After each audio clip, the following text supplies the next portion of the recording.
Hi, my name is Jerome Williams, and this is Unapologetic Brain Injury. This video is going to be on symptoms and then expectations. Um, when I got out of the hospital, I had really no expectations or understanding of symptoms. What my doctors told me, basically coming out of the hospital, that's kind of what I did, right? Like, I didn't know to ask questions.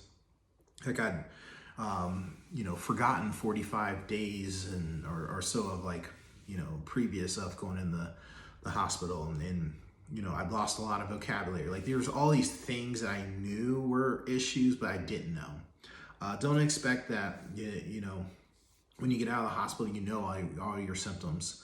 I didn't realize that I couldn't no longer read a scholarly article until months later because I didn't try. And then when I did, I was like, oh, wow, I can't read this. Expectations and understanding symptoms, it comes with time. And not that I have all the symptoms like written down, which I do, because I don't memorize them anymore. Memorization isn't as easy as it used to be. So if you've had a brain injury, you get it. But symptoms like, you have your physical symptoms, cognitive, your emotional and behavioral, your sensory, motor, and communication, all different types of symptoms that are across the board for either a traumatic or a non-traumatic brain injury.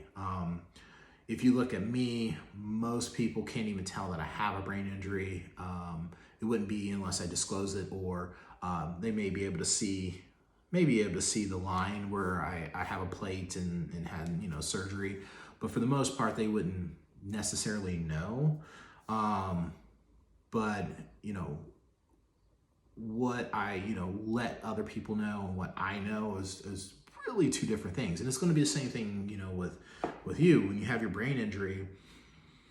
Sometimes you're just not going to want people to necessarily know everything that's happening, and you're going to not want that feeling, because how can I put it, the feeling of like criticism or letting people down or disappointing, right? Like all those feelings, because you aren't who you either were, or you just don't even think that you will get there again, which there's nothing to say that the person that you are after a brain injury is worse, right? Because that's really whose opinion. For myself, I don't know if I was a great guy before my brain injury. I don't think I'm necessarily a great guy now. Like, I don't really have an opinion on it. I struggle. I think a lot of people struggle in different ways. I don't think a brain injury is any different. It causes any different struggle than other people. I think it's internally what the individual chooses to see life, right? Like, so, I have the anger issues, I have sensory issues, I have so many of those symptoms, but how I choose, and I think how anybody can choose to try to be themselves and live their life. And I'm not talking about living the life of famous people. I'm not talking about living the life of your neighbor. I'm not talking about living the life of anybody, but intentionally who you are. I think trying to live other people's lives is a problem. And I think that was a thing that I did when I first got out of the hospital, is because the person I was before I went into the hospital and had my brain injury was I was living a life of a person who wanted success and wanted to be, financially, comfortable. And I wanted to live this life that I seen around me. And now it's not as important. And now I'm still trying to figure out what things are that are important to me. And I think that as a person,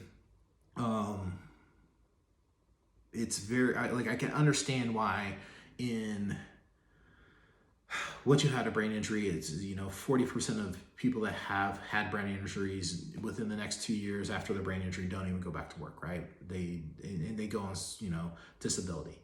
Most of them stay on disability. I can see where that can happen because it is so difficult to progress at times. But I just, hope that just statistics like that don't hold everybody back. I hope that you still fight and try and challenge yourself on a daily basis. I say do to the limits of what your doctors tell you, but challenge them. Like if your doctor says, you need to rest 6 hours, well, try 5.5 and see how your day is. Journal it. See if you can do a little less, right? Like, try to, it's up to every individual, right?